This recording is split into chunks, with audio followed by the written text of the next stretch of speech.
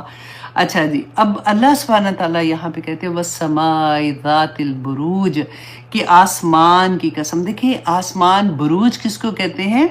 کہ برجوں والا. جیسے اب دیکھیں کہ لاہور میں رہنے والوں نے نا چبرجی کا نام سنا ہوا ہے، 4 برج. جیسے اس زمانے میں کیا ہوتا تھا کہ جو شہر ہوتے تھے نا اس کے اراؤنڈ بڑی بڑی فصیل، جیسے بڑی بڑی دیواریں ہوتی تھی، اور دیواروں کے اوپر برجیاں ہوتی تھیں جن کے اوپر حفاظت کرنے والے بیٹھے ہوتے تھے. جیسے آج آپ پاکستان میں دیکھیں کہ جو بڑے بڑے گھر ہوتے ہیں نا، آپ کو باہر سے نظر آئے گا کہ ایک چھوٹا سا کمرہ نظر آتا ہے، اس میں شیشے لگے ہوتے ہیں، تو اندر گن مین بیٹھے ہوتے ہیں حفاظت کے لیے. تو بیسیکلی یہاں پہ کانسیپٹ یہی ہے کہ آسمان جو ہے نا وہاں پر بھی حفاظت پورا بندوبست ہے اللہ سبحانہ تعالیٰ کا، کہ قسم کھا رہے ہیں اللہ سبحانہ تعالیٰ آسمان کی جو برجوں والا ہے. اب دیکھیے کہ جب ہم نے یہ پڑھا تھا کہ جب قرآن نازل ہو رہا تھا نا، تو اللہ سبحانہ تعالیٰ نے اتنا سیکیورٹی کا سسٹم ٹائٹ کر دیا تھا کہ جنات جو تھے اس سے پہلے کیا کرتے تھے کہ وہ آسمان پہ جاتے تھے، اور جو کوئی خبریں وہ وہاں سے کچھ خبریں اڑا کے لے آتے تھے اور آ کے کاہن کو بتاتے تھے، اور وہ جھوٹی سچی بیچ میں ملا کے پوری سٹوری کریٹ کر کے وہ جو لوگ ان کے پاس جاتے تھے ان کو وہ بتا دیتے تھے. تو اب کیا ہوا کہ جب قرآن نازل ہونا تھا تو سیکیورٹی اتنی ٹائٹ ہو گئی کہ جنات کو یہ لگا کہ یہ کیا ہوا کہ جب اوپر خبر لینے جاتے ہیں تو شہاب ثاقب ان کے اوپر پھینکے جاتے تھے. تو انہوں نے کہا کہ یہ کیا ہوا، تو ان کو پتہ چلا کہ یہ کوئی کلام اللہ سبحانہ تعالیٰ وہ نازل کر رہے ہیں جس کی وجہ سے سیکیورٹی اتنی ٹائٹ ہے. اسی لیے ہم پڑھتے ہیں نا کہ جب یہ آیا نازل ہوئی یا یہ سورہ نازل ہوئی تو اتنے فرشتے اس کے ساتھ نازل ہوئے تھے. تو یہی وجہ تھی کہ اس کی حفاظت. دیکھیں سبحان اللہ، میرے اور آپ کے ہاتھ میں آج وہ قرآن ہے جو اتنی حفاظتوں کے ساتھ اس دنیا میں، جب کہاں لوح محفوظ سے کیسے وہ آسمان دنیا پہ اور پھر کیسے جبرائیل علیہ السلام رسول اللہ صلی اللہ علیہ وسلم کے دل پہ نازل فرما رہے ہیں، اور کیسے آج وہ میرے اور آپ کے ہاتھ میں، اور آج میں اور آپ اس کو سن رہے ہیں، سمجھنے کی کوشش کر رہے ہیں. اللہ سبحانہ تعالیٰ ہم سب کے وقت کو قبول اور منظور کرے، آمین ثم آمین. تو یہاں پہ اللہ سبحانہ تعالیٰ اس آسمان کی قسم کھا رہے ہیں جو برجوں والا ہے، جس کی حفاظت کی جاتی ہے. والیوم الموعود، اور اس دن کی قسم جس کا وعدہ کیا گیا ہے. کس کا وعدہ کیا گیا ہے؟ کہ قیامت کا دن آ کے رہے گا، حساب کتاب کا دن آ کے رہے گا. ایسا نہیں ہے کہ تم دنیا میں کچھ بھی کر لو اور تم سے کوئی پوچھ گچھ نہ ہو.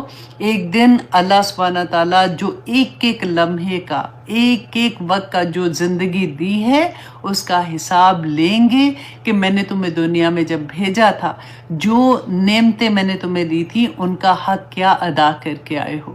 اور ہم نے یہ بہت اچھے سے جان لیا کہ اللہ سبحانہ تعالیٰ کی ہر نعمت جو اللہ نے ہمیں عطا کی ہے اس کا حق کیسے ادا کرنا ہے. جو آنکھ اللہ نے دی ہے نا، اس کا حق یہی ہے کہ ہم اس سے وہی کام لیں جس کا حکم اللہ سبحانہ تعالیٰ نے دیا ہے. اللہ سبحانہ تعالیٰ نے کان کی نعمت دی ہے، اس سے وہی بات سنیں جو اللہ سبحانہ تعالیٰ کے احکامات کے مطابق ہے. اللہ نے ہمیں زبان دی ہے، ہم اس سے وہی بات کہیں جس کا اللہ سبحانہ تعالیٰ نے ہمیں حکم دیا ہے. ہر نعمت، اپنی اولاد سے لے کے اپنے ہسبینڈ، اپنے ماں باپ، بہن بھائی، دوست، ہر ایک کے لیے آپ سوچیں. یا اللہ سبحانہ تعالیٰ نے آپ کو دولت دی ہے، اللہ سبحانہ تعالیٰ نے آپ کو عزت دی ہے، اللہ سبحانہ تعالیٰ نے جو کچھ عطا کیا ہے اس کا حق یہی ہے کہ وہ اسی کے لیے جس نے وہ عطا کی ہے نا، اسی کی مرضی کے مطابق اس کو استعمال کرنا. زندگی کچھ بھی نہیں ہے، زندگی ختم ہو جانی ہے. تھوڑی سی زندگی میں جب انسان اتنی زیادہ زیادتی کرتا ہے تو اللہ سبحانہ تعالیٰ آگے دیکھیں گے، ہمیں بتائیں گے کہ کیا ہوگا کہ وَشَاهِدٍ وَمَشْهُودٍ، اور قسم ہے حاضر ہونے والے اور حاضر کیے جائے. مطلب وہ لوگ جو دیکھ رہے ہیں، شاہد دیکھنے والے کو کہتے ہیں، مشہود وہ ہوتا ہے جس کو دیکھا جاتا ہے. تو قسم کھا رہے اللہ سبحانہ تعالیٰ کس چیز کی؟ کیونکہ قیامت کے دن ہم شاہد ہوں گے، اور قیامت کا دن ہم دیکھیں گے، وہ مشہود ہوگا جس کو ہم دیکھ رہے ہوں گے. جیسے کرامن کاتبین، قیامت کے دن یہ شاہد ہوں گے اور ہمارے اعمال مشہود ہوں گے. اللہ سبحانہ تعالیٰ اس کی قسم کھا رہے ہیں کہ یہ ہوگا. رسول اللہ صلی اللہ علیہ وسلم گواہی دیں گے، وہ شاہد ہوں گے. ہم نے پڑھا نا، اور ہم بڑے خوش ہوتے ہیں کہ رسول اللہ صلی اللہ علیہ وسلم ہماری شفاعت کر دیں گے، کیونکہ ہم مسلمان ہیں، ہم کلمہ گو ہیں. ہمیں اللہ سبحانہ تعالیٰ انشاءاللہ جنتوں میں بھیج دیں گے. اللہ سبحانہ تعالیٰ سے اچھا گمان کرنا چاہیے. لیکن قرآن پاک میں میرے اللہ نے کیا بتایا ہے؟ اب دیکھیں سورۃ فرقان کی آیہ نمبر 31. جب یہ میں نے پہلی دفعہ پڑھی تھی، آنیسٹلی میں 10 مرتبہ شاید میں نے واپس جا کے اس آیہ کو پڑھا تھا، اور میں اس کو سمجھنے کی کوشش کر رہی تھی، کیونکہ پہلے تو ذہن میں کبھی ایسی چیز تھی نہیں نا. پتہ تھا کہ انشاءاللہ شفاعت تو ہو جائے گی یہاں پہ، کیونکہ اس وقت تو قرآن ایسے نہیں کھلا تھا زندگی میں. تو رسول اللہ صلی اللہ علیہ وسلم کی بات دیکھی، ابھی تو قیامت نہیں آئی ہے. یہ اللہ کا کتنا بڑا کرم ہے کہ رسول اللہ صلی اللہ علیہ وسلم اس وقت جو اللہ سبحانہ تعالیٰ سے بات کہیں گے، اللہ سبحانہ تعالیٰ نے آج مجھے اور آپ کو بتا دی کہ اللہ سبحانہ تعالیٰ فرماتے کہیں گے، یا ربی، اے میرے رب، ان قوم اتخذوا، کہ میری قوم نے کر لیا تھا ھذا القرآن مہجورا، کہ اللہ میری قوم نے اس قرآن کو چھوڑ دیا تھا. اللہ اکبر. آپ دیکھیں، پھر اسی لیے تو کہتی ہوں کہ تجوید کے ساتھ بھی پڑھنا سیکھیں، اس پہ عمل کرنا، کیونکہ پڑھیں گے محبت ہوتی ہے قرآن سے، پھر اس پہ عمل کرنے کو دل چاہتا ہے. جب ہمیں اس کی سمجھ آتی ہے، اس کے لفظی ترجمے کو سمجھنے کی کوشش کریں. تفسیر تو اسی لیے ہوتی ہے نا کہ ہمیں ڈیٹیل میں سمجھ آئے کہ میرے رب نے آخر مجھے کیا کہا ہے. تو اللہ سبحانہ تعالیٰ ہمیں معاف کریں کہ جو ہم نے پہلے غلطیاں کی ہیں. اور اللہ سبحانہ تعالیٰ آگے فرماتے ہیں قُتِلَ اصحاب الاخدود، کہ مارے گئے خندقوں والے. اصل میں اب اس جو سورہ ہے نا سورۃ بروج، اس کا مین مقصد جو ہے وہ یہاں پہ آتا ہے، کیونکہ میں نے جیسے آپ کو بتایا کہ صحابہ اکرام پہ اس وقت بہت ظلم ہو رہا تھا. اور دیکھیے حضرت بلال، اللہ اکبر، ان کے آپ نے بہت دفعہ ہم نے یہ پڑھا نا کہ کس طرح سے، کیونکہ غلام تھے نا، تو امیہ بن خلف جو تھے ان کے وہ غلام تھے، وہ اتنا ظالم تھا کہ ان کو تپتی رہتا. آپ جب جاتے ہیں عمرہ کرنے کے لیے جاتے ہیں تو آپ نے دیکھا ہوگا کہ وہاں کی گرمی کا کیا عالم، اور وہ پتھر پورے پہاڑ اتنے، اس کے اوپر ان کو گھسیٹتے تھے. اور جب وہ تھک جاتے تھے مار مار کے، تو پھر وہ جو بچے ہوتے تھے یا ینگ لڑکے ہوتے تھے، گلے میں جو جیسے ہوتا ہے نا رسی ڈال کے، تو ان کے ہاتھ میں پکڑا دیتے تھے اور وہ ان کو گھسیٹتے پھرتے تھے سارا دن. اور ان کو صرف کس لیے؟ اس لیے کہ وہ اسلام لے آئے ہیں. تو ایک ہی بات ان کو کہتے تھے کہ تم نے نیا دین تم نے جو اپنایا ہے، تم اس کو چھوڑ دو. اور وہ احد احد احد کہتے رہتے تھے. اب میرے اور آپ کے لیے اس میں کیا ہے کہ دیکھیں، ہمارے اوپر تو اللہ نہ کرے ایسی کوئی آزمائش نہیں ہے، لیکن آج آپ دیکھیں دنیا میں، آج آپ پوری دنیا میں دیکھیں، اب تو میڈیا ہمارے سامنے اوپن ہے، آج بھی مسلمانوں کے ساتھ کیا کیا ظلم نہیں ہو رہے. کیوں ہو رہے ہیں؟ کیونکہ وہ ایک اللہ کو مانتے ہیں، نبی صلی اللہ علیہ وسلم کو مانتے ہیں نا. تو وہاں پہ آ کے جب زیادتی ہوتی تو اللہ سبحانہ تعالیٰ یہاں پہ وہی حوصلہ دیں گے کہ یہ جو واقعہ انشاءاللہ میں آپ کو سناتی ہوں. لیکن حضرت بلال رضی اللہ عنہ کا واقعہ اس لیے بتا رہی ہوں کیونکہ یہ اس زمانے میں یہ ہو رہا تھا جب یہ سورہ نازل ہوئی. حضرت صہیب رضی اللہ عنہ، ان کے بارے میں تو کہتے ہیں کہ لوہار تھے، اور ان کو ایک عورت تھی ام انمار، آئی تھنک ان کا نام تھا، مجھے لگتا ہے یہی نام تھا. تو انہوں نے ان کو خرید لیا ہوا تھا، ان کے غلام تھے. تو جب اس کو یہ پتا چلا کہ انہوں نے اسلام قبول کر لیا ہے، جب انہوں نے اپنا اسلام ظاہر کر دیا، تو کہتے کہ وہ سلاخ لیتی تھی لوہے کی اور اس کو بھٹی میں تاپ کے تو ان کے پیچھے ان کی پیٹھ پہ وہ لگاتی تھی، اور وہ جل کے ان کا کہتے ہیں کہ وہ حال تھا کہ حضرت عمر کے زمانے میں ایک دفعہ حضرت عمر ان سے بہت محبت کرتے تھے. تو حضرت عمر نے ایک دفعہ ان سے پوچھا کہ صہیب، کیونکہ باتیں نہیں زیادہ کرتے تھے، تو پوچھا کہ صہیب اس زمانے میں جب اسلام نیا نیا قبول کیا، کیونکہ یہ شروع کی میرا خیال ہے کچھ 6 نمبر ان کا آتا ہے جنہوں نے اسلام قبول کیا تھا، کہ کیا مطلب کوئی واقعہ بیان کرو، کیونکہ جیسے بیٹھتے تھے نا تو وہ آپس میں ایک دوسرے سے بات کرتے تھے. حضرت صہیب نے کچھ نہیں بولا. حضرت عمر نے جب دوبارہ پوچھا نا تو انہوں نے صرف اپنی شرٹ جیسے ہوتے ہیں نا پیچھے سے اوپر اٹھا کے اپنی کمر دکھائی. تو کسی جگہ پہ آپ جلے ہوئے انسان کو آپ نے دیکھا ہے نا، تو گوشت تھا ہی نہیں، پوری سکن پیچھے کی ان کی جلی ہوئی تھی، اور جگہ جگہ پہ سلاخوں کے نشان تھے. اللہ اکبر. اور یہ جو عورت تھی نا ام انمار تھا آئی تھنک ان کا نام، تو ان کو کہتے ہیں کہ کیا ہوا تھا کہ جب ایک زمانہ ایسا آیا کہ ان کو ایسی بیماری ہو گئی تھی کہ سارا وقت وہ چیختی تھی درد سے، کہ سر میں اتنی ان کو درد ہوتی تھی.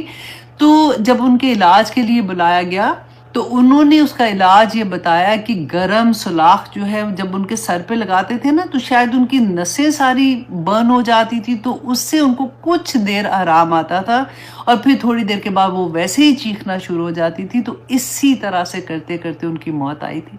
اور حضرت بلال، امیہ بن خلف جنہوں نے ان پہ اتنا ظلم کیا تھا، بدر میں انہی کے ہاتھوں قتل ہوئے تھے. تو اللہ سبحانہ تعالیٰ ان کو، کیونکہ جس وقت یہ آیات نازل ہو رہی تھی ابھی تو بدر ہوئی نہیں تھی نا، ابھی تو یہ واقعہ نہیں ہوا تھا، تو ابھی وہ جیسے ہم لوگوں کے اوپر کبھی ایسا ہوتا ہے نا کہ مشکل وقت آتا ہے تو ہمیں نہیں سمجھ آتی ہے کہ اس میں اچھائی کیا ہوگی یا اس میں کیا فائدہ ہو رہا ہے، ہم کئی دفعہ گھبرا جاتے ہیں، تو اللہ سبحانہ تعالیٰ اس وقت ان کو جو تسلیاں دے رہے تھے، بعد میں انہوں نے دیکھا کہ ان لوگوں کے ساتھ بھی کیا کیا ہوا ہے اور ان کو کیسے انعامات اس دنیا میں بھی ملے اور آخرت میں بھی ملے ان کو۔ دیکھیں یہ تو میں صرف ان کی بات بتا رہی ہوں نا کہ جو مشرکین نے کیا تھا۔ آپ یہ سوچیں، آپ امام ابو حنیفہ کا پڑھ کے دیکھیں، مشرکین نہیں تھے، اپنے مسلمانوں نے ان کے اوپر کیا ظلم کیا تھا دین کی وجہ سے۔ یہاں پہ بات جو ہو رہی ہے کہ دین پہ قائم رہنے کی وجہ سے کہ وہ کتنے ظلم ہوتے تھے، ان کے 100 کوڑوں کی سزا ان کو ملی۔ کیوں؟ کیونکہ اس وقت کا جو خلیفہ تھا انہوں نے اس کو ایک عہدہ پیش کیا تھا، تو انہوں نے اس کو انکار کر دیا کہ میں قضا کا عہدہ جیسے ہوتا ہے نا قاضی بننا، اس طرح کا عہدہ تھا، انہوں نے انکار کیا کہ نہیں، کیونکہ ان کو یہ پتا تھا کہ حکومت جن لوگوں کے ہاتھ میں ہے وہ غلط کام کر رہے ہیں اور یہ میرے ساتھ مجھے بھی ویسے ہی فیصلہ کرنے پہ مجبور کریں گے، اور انہوں نے جب انکار کر دیا، اور یہ ایک لمبی سٹوری ہے انشاءاللہ کبھی میں سناؤں گی، تو ان کو یہ سزا دی گئی تھی، 100 کوڑے ان کو لگائے گئے، اس کے بعد جیل میں ان کو زہر دے کے مار دیا گیا تھا۔ اللہ اکبر! یہ امام ابو حنیفہ جن کی فقہ ہم پاکستان میں پڑھتے ہیں، ان کا یہ حال تھا۔ اور آپ دیکھیے کہ امام احمد بن حنبل، ان کے ساتھ کیا ہوا تھا کہ قرآن جو ہے اس کا وہ فتنہ، اس زمانے کا وہ کیا کہتے ہیں جو مین بادشاہ تھے، انہوں نے یہ کہا کہ آپ یہ کہیں کہ قرآن جو ہے یہ اللہ کی مخلوق ہے، اور انہوں نے کہا کہ نہیں، قرآن اللہ کا کلام ہے، یہ اللہ کی مخلوق نہیں ہے۔ تو وہ کیوں کہتے تھے؟ اس پہ جو ان کو اس وقت کے سارے علماء، ان سے یہ فتویٰ لیا جاتا تھا کہ یہ وہ کہیں، تو آپ دیکھیں اس زمانے میں کتنے علماء نے یہ خرید لی سٹوری، اور انہوں نے اپنی جان بچانے کے لیے ایسا کر دیا تھا۔ لیکن امام احمد بن حنبل نے کہا، جب ان کے ساتھیوں کو نے پوچھا نا کہ امام صاحب یہ تو اجازت ہے کہ جب ہماری جان کا خطرہ ہے تو ہم ایسے کر سکتے ہیں، تو انہوں نے کہا کہ ہاں تم نے جو کیا ٹھیک کیا، تمہاری جان کو خطرہ تھا، لیکن میں ایسا نہیں کروں گا، کیونکہ بعد میں آنے والے لوگوں کو یہ کون بتائے گا کہ کیا مجبوری تھی جس کی وجہ سے میں نے ان کی یہ بات مان لی تھی۔ میں اس بات پہ انکار کرتا رہوں گا، کیونکہ جو لوگ مجھے فالو کرتے ہیں وہ دین کو میں سنبھال کے رکھوں گا۔ اور انہوں نے پھر کہتے کہ جب جیل میں ان کو یہ سزا ملی نا کوڑوں کی، تو اپنے ساتھی سے انہوں نے کہا کہ مجھے مطلب جیل تو ٹھیک ہے، کم از کم وہاں پہ بیٹھا ہوا ہوں یا کوئی بھی ایسی چیز ہے، لیکن مجھے کوڑوں سے بہت ڈر لگتا ہے۔ تو اس نے کہا کہ امام صاحب ڈرے نہیں، 2 کوڑوں کے بعد پتہ بھی نہیں چلتا کہ کہاں پہ پڑ رہے ہیں کہاں پہ نہیں۔ اللہ اکبر! کہتے اتنا ظلم کرتے تھے جس کی کوئی حد نہیں۔ تو ایسی ایسی چیزیں جب ہم پڑھتے ہیں کہ کس طرح سے دین پہ قائم رہنے کے لیے کتنا ظلم برداشت کیا، تو اللہ سبحانہ تعالیٰ ایسے تو نہیں ان کو چھوڑیں گے نا۔ تو اب آگے دیکھیے یہاں پہ جو قتل اصحاب الاخدود کا جو واقعہ تھا، یہ اللہ سبحانہ تعالیٰ اس وقت اور رہتی دنیا تک آج بھی جو لوگوں پہ ایسے ظلم ہوتا ہے، جب ہم پڑھتے ہیں تو ایک تسلی ملتی ہے کہ اس وقت رسول اللہ مسلم کی حدیث ہے، کیونکہ یہ ڈیفرنٹ حدیث سے، لیکن میں پوری سٹوری آپ کو سنا دیتی ہوں، کیونکہ جب سٹوری کی طرح آپ سنیں گے نا تو آپ کو یہ واقعہ یاد رہے گا۔ یہ مسلم کی حدیث ہے۔ تو اگلے زمانوں میں ایک بادشاہ تھا جس کے پاس کیا تھا کہ اس کے پاس ایک جادوگر ہوتا تھا جو اس کو جادو والی چیزیں بتاتا تھا یا اس طرح سے، تو بڑا مشہور تھا وہ۔ اب وہ جادوگر جو ہے جب وہ بوڑھا ہو گیا تو اس نے بادشاہ سے کہا کہ مجھے کوئی ایک ذہین لڑکا ایسا دے دو کہ جس کو میں یہ جادو کے جو ساری چیزیں سکھا دوں، تاکہ اگر میں مر جاؤں گا تو وہ تمہارے کام آئے گا۔ اب بادشاہ نے سارے شہر میں اعلان کروا دیا، اور ان میں سے ایک بچہ پک کیا، ایک بچہ تھا ینگ بچہ تھا، وہ پک کیا، اور اس کو انہوں نے بادشاہ نے کہا کہ ٹھیک ہے یہ والا بچہ جو ہے یہ جا کے جادوگر سے اس کا پورا علم سیکھے گا۔ اب بچہ جادوگر کے پاس جانا شروع ہو گیا۔ راستے میں ایک جنگل آتا تھا جس میں راہب رہا کرتا تھا۔ اس زمانے میں ابھی یہ رسول اللہ صلی اللہ علیہ وسلم کی بیست سے آلموسٹ کہتے 40 یا 50 سال پہلے کا واقعہ ہے بیسیکلی. تو ہوا کیا کہ وہ جو راہب تھا نا وہ حضرت عیسیٰ کے اصل دین پہ تھا.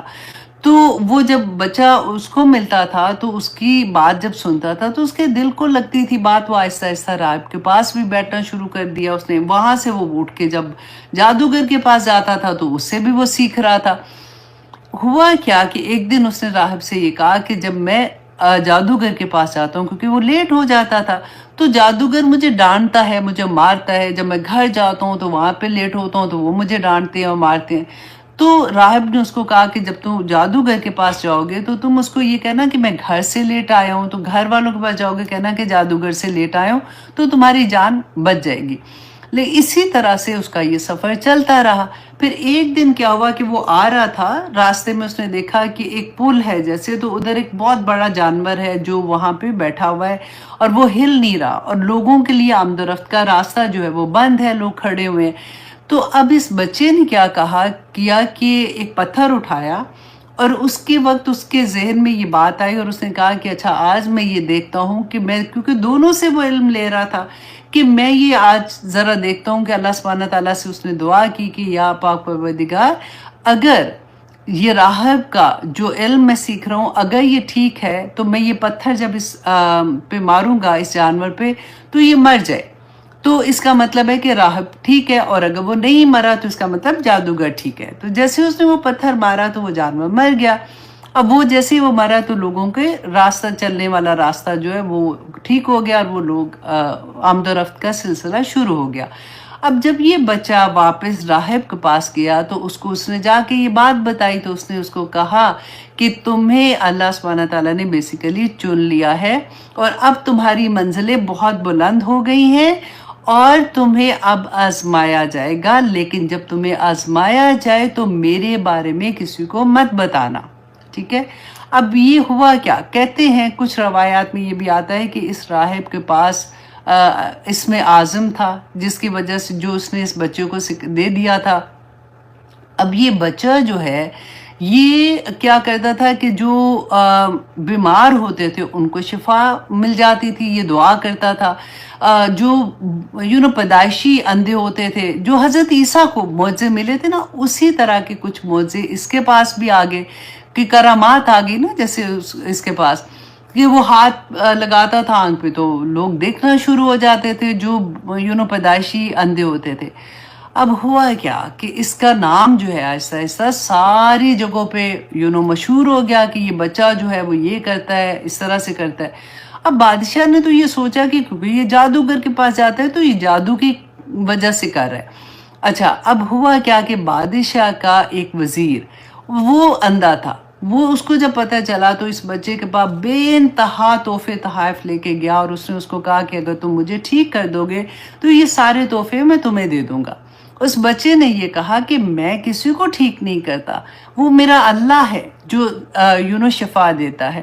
تو تم یوں کرو کہ تم اگر مطلب کلمہ پڑھ لیتے ہو, جسے ہم اپنی زبان میں کہتے ہیں نا, اگر تم اللہ سبحانہ تعالیٰ کو مانتے ہو تو پھر میں تمہارے لیے دعا کروں گا, تم ٹھیک ہو جائے گے.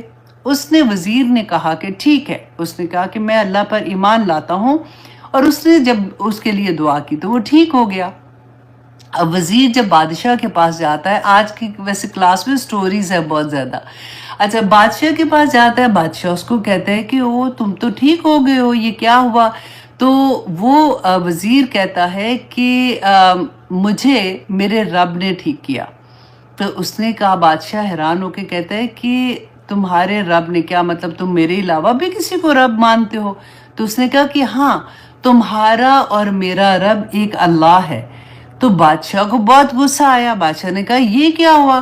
اس نے اپنے جو وہاں پہ لوگ تھے, جو اس کے سپاہی تھے, ان کو اس نے آرڈر کیا کہ اس کو پکڑ لو, اور جب تک یہ توبہ نہیں کرتا اور یہ مجھے اپنا رب نہیں مانتا, اس کو مارو, اور اسے پوچھو کہ یہ اس کو کس نے بتایا, کس نے سکھایا. جب اس پہ ظلم ہونے لگا, اتنا ظلم ہوا کہ اس نے پھر اس بچے کے بارے میں بتایا کہ مجھے اس نے یہ بتایا تھا. اچھا، اب بادشاہ نے اس بچے کو بلایا اور اس کو پوچھا کہ جو تمہیں جادوگر نے سکھایا تھا اب تم اس قابل ہو گئے ہو کہ تم لوگوں کا ایسے علاج کرنا شروع ہو گئے اور لوگوں کو ٹھیک کرنا شروع ہو گئے؟ تو اس نے کہا کہ نہیں، جادوگر نے نہیں بتایا مجھے، میرے اللہ جو ہے وہ اس نے شفا دیتا ہے، میں تو اس سے دعا کرتا ہوں۔ سیم کوشچن اسے پوچھا کہ تمہارا رب کون ہے، تم کس کو مان رہے ہو، تم میرے علاوہ کسی کو مانتے ہو؟ اس نے کہا کہ ہاں، میرا اور تمہارا رب اللہ ہے۔ بادشاہ نے اس کو بھی لوگوں کو حکم دیا جو اس کے سپاہی تھے کہ اس کو پکڑو اور اس کو مارو جب تک یہ مانتا نہیں ہے۔ تو جب اس کو مارا کہ پوچھا کہ یہ تمہیں کس نے کہا ہے، تو اس نے پھر اس راہب کے بارے میں بتا دیا۔ جب راہب کو پکڑ کے لائے تو سیم وہی سٹوری اس کے ساتھ ہوتی ہے۔ اب یہ 3 لوگ ہیں۔ بادشاہ نے ان کو سبق سکھانے کے لیے سب سے پہلے کیا کیا کہ اس راہب کو پکڑا اور ان کو پکڑ کے تو اپنے سپاہیوں کو حکم دیا، اپنے جلاد کو حکم دیا بیسیکلی کہ وہ ایک آرا لے کے آئے اور ان دونوں کے سامنے اس کو سر سے لے کے اس کے 2 حصے کر دیے اور اس کو ختم کر دیا۔ اور اس نے کہا کہ اگر تم لوگ اب یہ بات نہیں مانتے ہو کہ میں تمہارا رب ہوں، اور اگر تم اپنے اس دین پہ قائم رہو گے کہ جو تم کہتے ہو کہ تمہارے میرے علاوہ کوئی رب ہے، تو تمہارا بھی یہی حال ہوگا، تو تم توبہ کرو اس بات سے۔ انہوں نے کہا کہ نہیں، ہمارا رب اللہ ہی ہے۔ تو جب وہ اپنی بات پہ قائم رہے تو پھر جو بادشاہ ہے اس نے راہب کے ساتھ اس نے اپنے وزیر کے ساتھ بھی یہی کیا اور بچہ یہ دیکھ رہا تھا۔ اب یہاں پہ اللہ سبحانہ تعالیٰ جو بات بتانا چاہ رہے ہیں، سمجھانا چاہ رہے تھے کہ دیکھیں ایک راہب تھا، ایک عالم دین بیسیکلی اس زمانے میں، تو وہی مسلمان تھے نا، اور دوسری طرف بادشاہ کا وزیر جو اتنی بڑی پوسٹ پہ تھا، اور یہ ایک بچہ تھا، اور وہ بھی اپنی ایمان پہ کیسے قائم رہا۔ ورنہ تو اب اپنے اوپر رکھ کے دیکھیں نا ذرا، تو پھر احساس ہوتا ہے کہ پتہ چلتا ہے کہ اس وقت کیا سچویشن ہوگی۔ اب اس بچے کو جب وہ مارنے لگے تو بچے کو وہ نہیں مار سکے۔ نمبر 1 یہ کہ اس نے بادشاہ نے کہا کہ اس کو تم پہاڑ پہ لے جاؤ، اس کو پہاڑ کی چوٹی سے جا کے اس کو پوچھنا کہ اگر یہ توبہ کر لیتا ہے اور اگر یہ مجھے ہی اپنا رب مانتا ہے تو اس کو واپس لے آنا، اور اگر یہ نہیں مانتا تو اس کو اوپر سے نیچے پھینک دینا۔ اب وہ بچے کو لے کے جاتے ہیں، بچہ راستے میں اللہ سبحانہ تعالیٰ سے دعا کرتا ہے، اور یہ دعا بہت پیاری ہے، آپ لوگ بھی یاد کر لیجئے گا۔ اللہم اکفنی بما شئت، اے اللہ تو میرے لیے کافی ہو جا جس طرح سے تو چاہتا ہے۔ اب یہ بچے نے دعا مانگی تو کہتے ہیں پہاڑ ہلنے لگا اور وہ جو لوگ اس کو پکڑ کے لائے تھے وہ گر گئے نیچے اور وہ مر گئے، اور بچہ چلتا ہوا واپس بادشاہ کے پاس آتا ہے۔ اب بادشاہ نے اس کو دیکھا تو اس نے کہا کہ ان کا کیا ہوا جو تمہارے ساتھ تھے؟ تو اس نے کہا کہ اس کو اللہ سبحانہ تعالیٰ سے میں نے دعا کی تھی اور وہ تو ختم ہو گئے، اس طرح سے وہ مر گئے اور میں تمہارے پاس زندہ سلامت آ گیا ہوں۔ بادشاہ نے پھر دوسرے لوگوں کو بلایا، اپنے کچھ اور سپاہیوں کو، اور اس کو کہا کہ اس کو کشتی میں بٹھاؤ اور پانی کے بیچ میں، سمندر کے بیچ میں لے جا کے اس سے پھر یہ کویشچن پوچھنا کہ اگر یہ مان جاتا ہے تو ٹھیک ہے، ادروائز اس کو پھینک آنا۔ اللہ اکبر، اتنی سٹوری لمبی ہے لیکن یہ بتانی ضروری ہے ساری کی ساری، کیونکہ اخدود کا واقعہ ہے نا۔ تو اچھا، اب کیا ہوا کہ اس کو جب لے کے گئے تو اگین بچے نے یہی دعا کی، اللہم اکفنی، اے اللہ تو میرے لیے کافی ہو جا، بما شئت، جیسے تو چاہے۔ پھر کیا ہوا کہ کشتی ہلی اور وہ جو لوگ تھے وہ پانی میں گر گئے، مر گئے، اور یہ بچہ اسی طرح سے واپس آ گیا۔ پھر بادشاہ کے پاس آتا ہے، بادشاہ اس کو دیکھ کے پوچھتا ہے تو وہ اگین وہی سوال جواب دیتا ہے۔ اب وہ بادشاہ کو کہتا ہے کہ اگر تو مجھے مارنا چاہتا ہے نا تو ایک کام کر کہ تو مجھے مار ویسے نہیں سکے گا، میں تجھے بتاتا ہوں کہ تو نے کیا کرنا ہے۔ تو بادشاہ تو چاہتا تھا کہ اس کو مارے کسی طرح سے، یہ نہ ہو کہ یہ تو لوگوں میں اسی طرح سے بات پھیل گئی تو لوگ تو مجھے ماننے سے انکار کر دیں گے، تو یہ تو لوگ اس کے پیچھے لگ جائیں گے کیونکہ اس کے پاس کرامات بھی ہیں۔ تو وہ اس کو کسی بھی حال میں ختم کرنا چاہتا تھا۔ تو اس بچے نے کہا کہ یوں کرو کہ پورے شہر کو ایک جگہ پہ ایک میدان میں اکٹھا کرو، مجھے سولی پہ چڑھاؤ، اور میرا جو تیر ہے نا وہ نکالو، اور تیر نکالنے کے بعد پھر تم یہ پڑھو گے کہ بسم اللہ ربی حاضل غلام، کہ میں اس بندے اللہ کے نام سے یہ جو تیر ہے نا، میں اس بچے کے جو رب ہے اس کے نام سے میں یہ تیر اس کو مارتا ہوں، تو پھر میں مر جاؤں گا۔ ٹھیک ہے، بادشاہ نے کہا ٹھیک ہے۔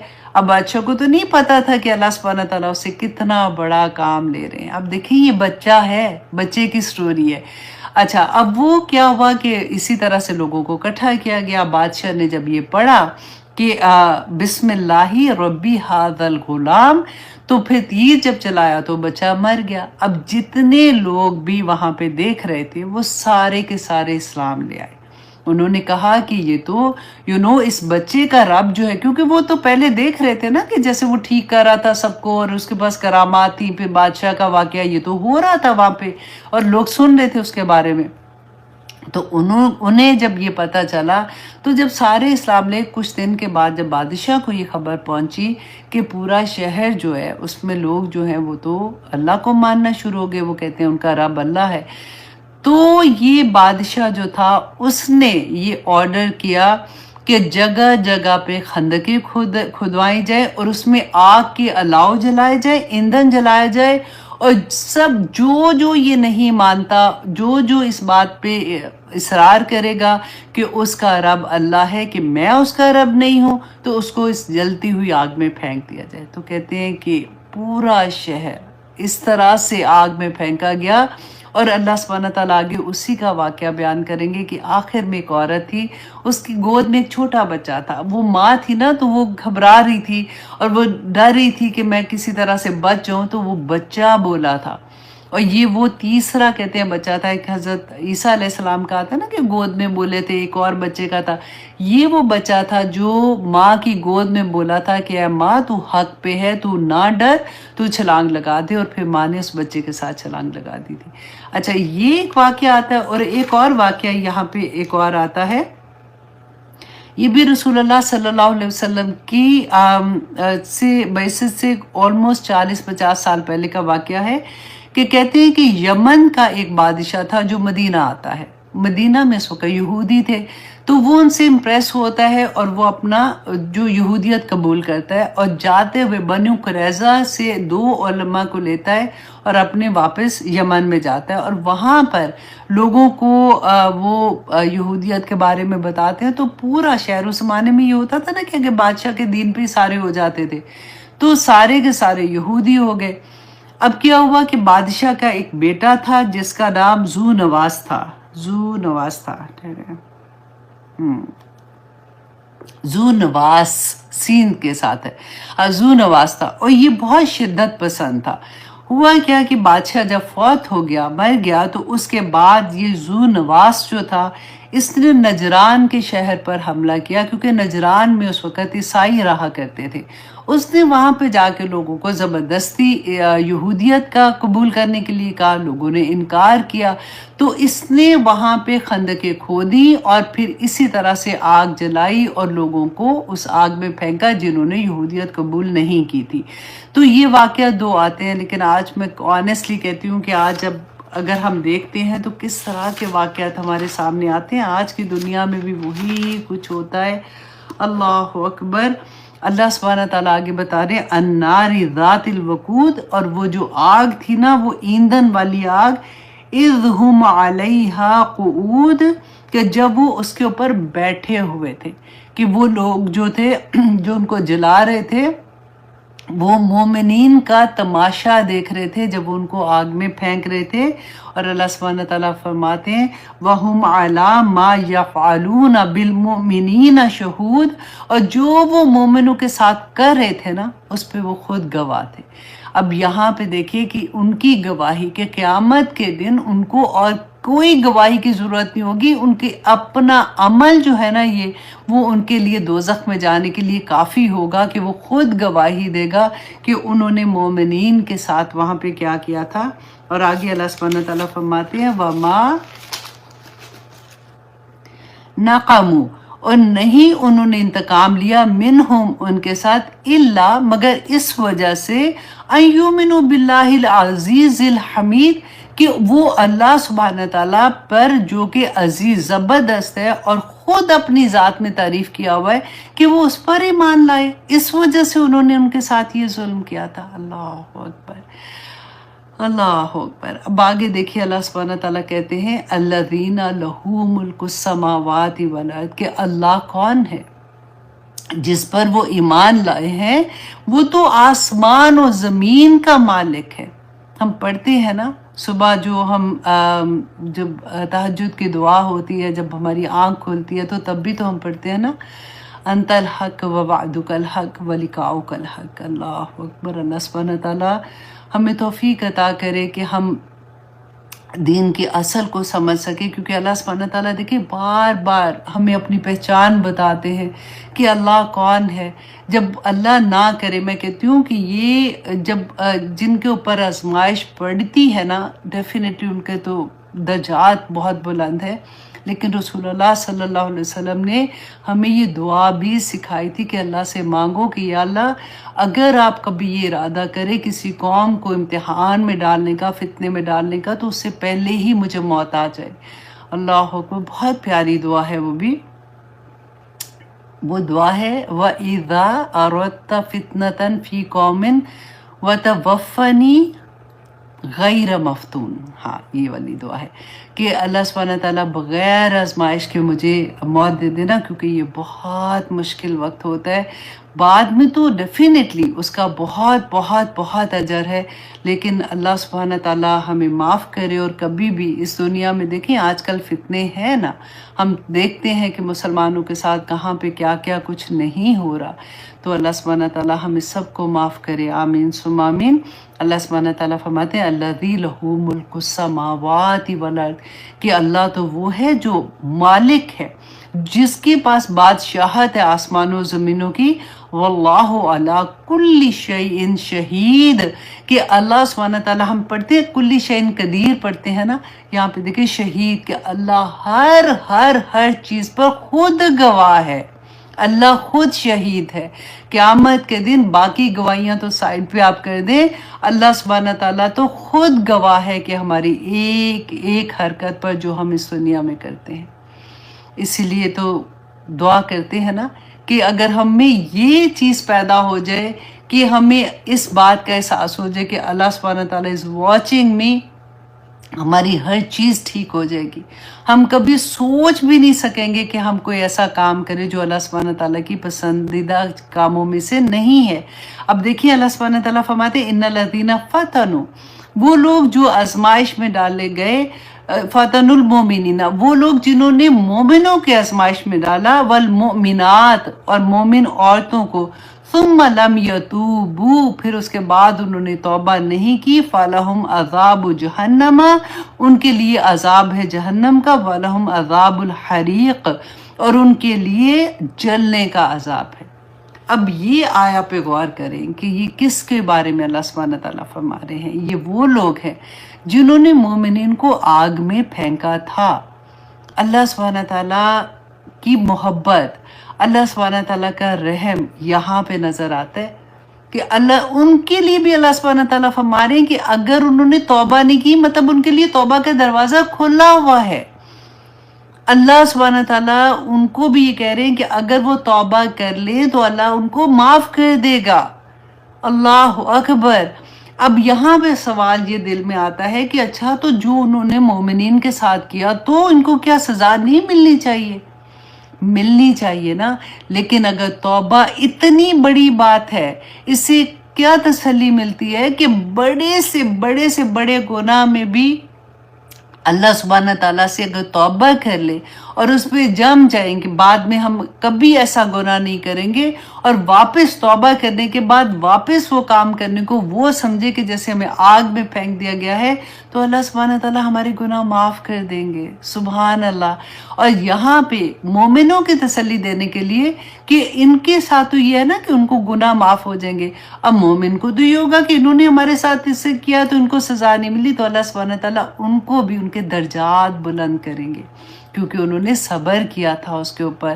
اور یہ ایک آتی ہے ایک حدیث، میں سوچ رہی ہوں کہ وہ کیا تھا کہ اللہ سبحانہ تعالیٰ جب قیامت کے دن جنت میں قاتل اور مقتول جب دونوں کو دیکھیں گے تو مسکرا دیں گے، اور اس کی ریزن یہ بتائی تھی کہ قاتل نے تو اللہ سبحانہ تعالیٰ سے بعد میں توبہ کر لی. کچھ لوگ ایسے ہوتے ہیں نا کہ بہت بہت بڑے گناہ کر کے بھی توبہ کر لیتے ہیں.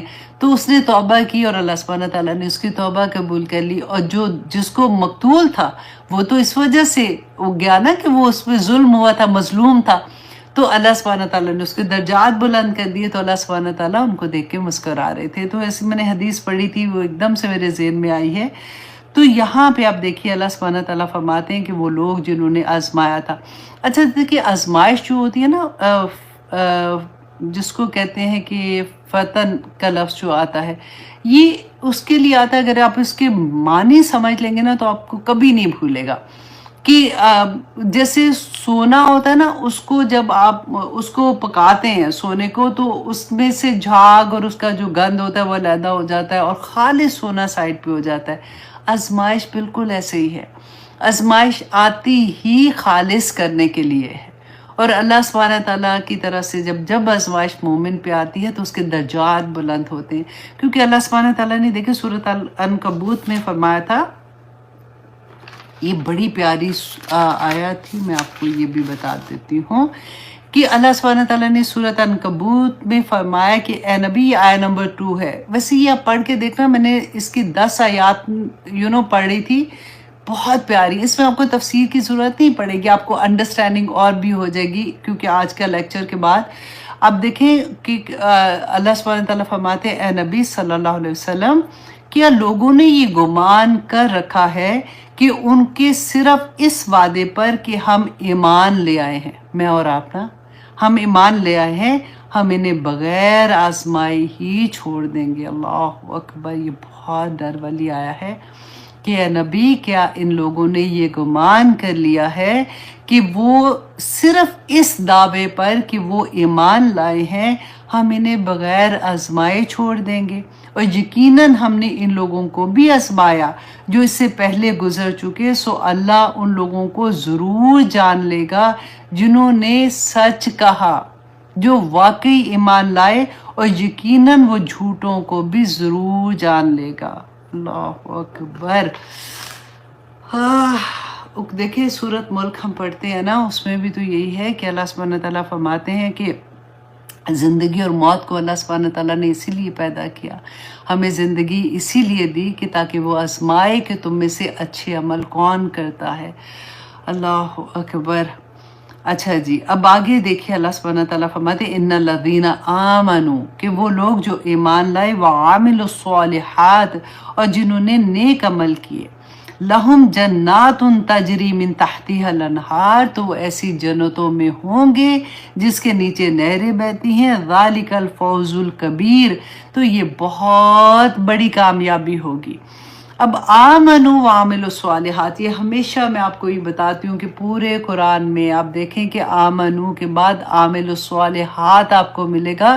ایسا نہیں ہے کہ کلمہ پڑھ کے اب آپ کے جو دل چاہے وہ کر لو تو کوئی بات نہیں، عاملوا الصالحات ہے کی طرف آؤ گے، نور کی طرف آؤ گے. اب غور کریں ذرا اس بات کو کہ رسول اللہ صلی اللہ علیہ وسلم کے پاس جب یہ قرآن نازل ہوا تھا، اس سے پہلے 40 سال وہ مکہ میں ہی تھے نا، اور ان کو لوگ صادق امین بھی پکارتے تھے. لیکن مکہ میں جب انقلاب آیا تھا، مدینہ میں انقلاب آیا تھا، وہ کب آیا تھا؟ جب قرآن رسول اللہ صلی اللہ علیہ وسلم کو ملا تھا. اس قرآن سے انقلاب آیا تھا. صحابہ کی زندگیاں آپ دیکھیں، یہ وہی صحابہ تھے، یہ وہی لوگ تھے مکہ میں رہنے والے جو ظلم، جو کہتے ہیں نا اندھیروں میں ڈوبے ہوئے تھے، شراب، جوا، اور بچیوں کو زندہ دفن کر دینا، اور کیا کچھ وراثت میں کیا کرتے تھے یہ لوگ، اور کس طرح کا ظلم نہیں ہوتا تھا وہاں پہ. لیکن وہی لوگ تھے کہ کس طرح سے اللہ سبحانہ تعالیٰ، اسی قرآن میں حکم آیا تھا نا اللہ سبحانہ تعالیٰ کا، اور وہ کون صحابہ تھے جو سمینا و اطعنا کرنے والے تھے کہ اللہ سبحانہ تعالیٰ حکم آ گیا بس ہم نے مان لیا. وہ کویسچن نہیں کرتے تھے، وہ سوال کیا کرتے تھے کہ ہمیں اور بتائیں کہ اب ہم نے کیا کرنا ہے، ہمیں بتائیے کہ ہمارے اس کے بارے میں اللہ کا کیا حکم ہے تاکہ ہم اور نیکیوں کے کام کریں. پوچھتے تھے. اب دیکھیے کہ جب شراب کا حکم آیا تھا، مدینہ میں تھے نا، اس وقت آپ دیکھیں کہ اللہ سبحانہ تعالیٰ کا جب حکم آ گیا تو وہ پیالے جو ان کے منہ کے پاس تھے نا، انہوں نے وہاں سے انڈھیل دیے تھے۔ مدینہ کی کتنے پورے سڑکوں پہ کس طرح سے گلیوں میں اور نالیوں میں شراب ایسے بہ رہی تھی جیسے پانی بہتا ہے۔ وہ لوگ جو اپنی بیٹیوں کو زندہ دفن کر دیتے تھے، وہ اپنی بیٹیوں کے کیسے محافظ بن گئے، کیسے وہ کہتے تھے یہ بیٹیاں ہمارے لیے رحمت ہیں۔ رسول اللہ صلی اللہ علیہ وسلم کے پاس ایک صحابی بیٹھے تھے، وہ اپنا واقعہ بیان کر رہے تھے اور رسول اللہ صلی اللہ علیہ وسلم رو رہے تھے اتنا کہ ان کی پوری داڑھی مبارک جو ہے وہ آنسوں سے بھیگ گئی تھی، اور وہ بتا رہے تھے کہ یا رسول اللہ میری بیٹی تھی، بہت پیاری تھی، جب میں اس کو بلاتا تھا وہ بھاگ کے آتی تھی۔ ایک دن میں نے اس کی ماں کو کہا اس سے تیار کر دو، اس نے سوچا کہ میں اس کو سیر کرانے کے لیے یا کسی کو ملانے کے لیے لے کے جا رہا ہوں۔ میں اس کو لے گیا اور میں نے اس کو ایک بڑی سی جگہ تھی، خالی جگہ تھی، وہاں لے جا کر میں نے مٹی کا وہ گڑھا کھودا اور میں نے وہ اپنی بیٹی کو اس میں ڈال دیا، اور میری بیٹی جب اس کو اس میں ڈالا تو اس کے اوپر جب میں مٹی ڈال رہا تھا تو وہ مجھے پکار رہی تھی، بابا بابا بابا کہہ رہی تھی، اور میں اس پہ مٹی ڈالتا جا رہا تھا، اور جب تک اس کی آواز بند نہیں ہوئی تو اس وقت تک میں یہی کرتا رہا، مجھے اللہ کیسے معاف کرے گا۔ اور رسول اللہ صلی اللہ علیہ وسلم رو رہے تھے یہ بات سنتے سنتے، اور کس طرح سے دیکھیں وہی لوگ تھے، اس قرآن نے ان کی زندگی بدلی تھی نا۔ آج ام المومنین ام سلمہ کے بارے میں آپ نے پڑھا تھا، تو کیا ہوا تھا آخر ان کی زندگیوں میں؟ اچھے بھلے گھر تھے، اچھے بھلے فیملیز تھیں، عزت مل ہی رہی تھی نا ان کو، کھانا پینا بھی اچھا تھا، سب کچھ چھوڑ چھاڑ کے کس طرح سے اللہ سبحانہ تعالیٰ کے لیے سمینا و اطاعنا کرنے والے لوگ بن گئے تھے۔ اللہ سبحانہ تعالیٰ ان کی زندگیوں میں آپ دیکھیں ہمیں کیوں مشکل لگتا ہے، ہم کیوں بار بار یہ کہتے ہیں کہ ہاں میرا دل چاہتا ہے کہ میں بھی ایسی بن جاؤں، آپ ہمارے لیے دعا کریں۔ ہم ایک دوسرے کو یہی کہتے رہتے ہیں کہ میرا دل چاہتا ہے لیکن میں نہیں کر سکتی۔ کیوں نہیں کر سکتے؟ کیونکہ ہمیں دنیا کی محبت اپنی طرف کھینچتی ہے، ہمارے پاس ابھی تک ہمیں آخرت کا وہ ڈر ہی نہیں ہے۔ واللہ اگر ہمیں آخرت کا ڈر ہو نا، اگر ہمیں یہ احساس ہو، ڈر کو تو آپ سائڈ پہ کریں، اگر ہمیں یہ احساس بھی ہو جائے نا کہ آخرت میں ہم نے اپنے رب کے سامنے کھڑے ہونا ہے، تو ہم کبھی ایسے نہ کریں۔ ہمیں اپنے اس بات کا احساس ہو جائے کہ ہم نے اپنے لمحوں کا حساب دینا ہے۔ یہاں پہ کرامن کاتمین لکھ رہے ہیں، اللہ سبحانہ تعالیٰ is watching us all the time, تو ہم کیسے نافرمانیاں کر سکتے ہیں؟ ہمیں شوق ہوتا ہے، آپ دیکھیں کہ زیادہ تر لوگوں کو نیکی کرنے کا شوق ہوتا ہے اور وہ کر بھی لیتے ہیں، لیکن پرابلم کہاں آتی ہے کہ جب اپنی برائیوں کو نکالنا ہوتا ہے، وہاں پہ آ کے مشکل ہو جاتی ہے۔ میں ہمیشہ یہ کہتی ہوں کہ جب مائیں بنتے ہیں نا ہم اسپیشلی، وہ اتنا مشکل مقام آ جاتا ہے، کیونکہ ہمیں تو یہی پتا تھا نا کہ شادی ہوگی تو پھر کپڑے ملیں گے، تو پھر اس کے بعد سیر کرنے جائیں گے تو میری ایسی زندگی ہوگی، وہ تو کیونکہ سارا وہ ڈراموں میں یہی دکھایا ہوا تھا اور فلموں میں یہی دیکھا ہوا تھا، اس سے پہلے تو اتنی عقل ہی کوئی نہیں تھی۔ اب پتہ ہی نہیں تھا کہ اتنا بھاری بوجھ اس ایک بچی پہ اور اس بچے پہ آنا ہے جو شادی شدہ زندگی میں پہلا قدم رکھ رہے ہیں۔ خطبہ نکاح کو سن کے دیکھیں اللہ سبحانہ تعالیٰ نے کس طرح سے ایک ایک دفعہ میں، رسول اللہ نے پورے قرآن میں سے جتنی آیات نکالی تھی، کیا کہتا ہے؟ اتقوا اللہ اتقوا اللہ اتقوا اللہ، اللہ سے ڈرنا، جس کو گواہ بنا کے تم اس رشتے میں آئے ہو، کیونکہ تم نے اگلی نسل کو تیار کرنا ہے، اگلی نسل کو تم نے اللہ سے ملانا ہے۔ اب وہ کون ہمیں بتائے گا؟ دیکھیں رسول اللہ صلی اللہ علیہ وسلم تو اب نہیں ہے نا ہمارے درمیان میں، تو اب ہمارے پاس وہی قرآن ہے جو صحابہ کے پاس تھا، وہی قرآن ہے جس کو وہ پڑھ کے ان کی زندگیاں بدلی تھی، کچھ بدلا نہیں ہے، اور قرآن بینہ ہے۔ اللہ سبحانہ تعالیٰ نے بار بار یہ بیان کیا کہ قرآن بینہ ہے اور آسان ہے کوئی سیکھنے والا، لیکن ہمیں کیوں سمجھ نہیں آتی ہے؟ الحمدللہ ثم الحمدللہ، جو لوگ کوشش کر رہے ہیں اللہ سبحانہ تعالیٰ اس کو قبول بھی کرتے ہیں، کیونکہ اللہ سبحانہ تعالیٰ نے تو ہمیں بار بار بتا دیا نا کہ جو کوشش کرتا ہے، جو مانگتا ہے، اللہ سبحانہ تعالیٰ اس کو عطا کرتے ہیں۔ اور قرآن کا یہی کام ہے کہ اللہ سبحانہ تعالیٰ نے جو بتایا ہے کہ وہ اس کو ظلمات سے نکال کے، اندھیروں سے نکال کے روشنی کی طرف لے کے آتا ہے۔ آج آپ دیکھیے ہر طرف ڈپریشن ہے،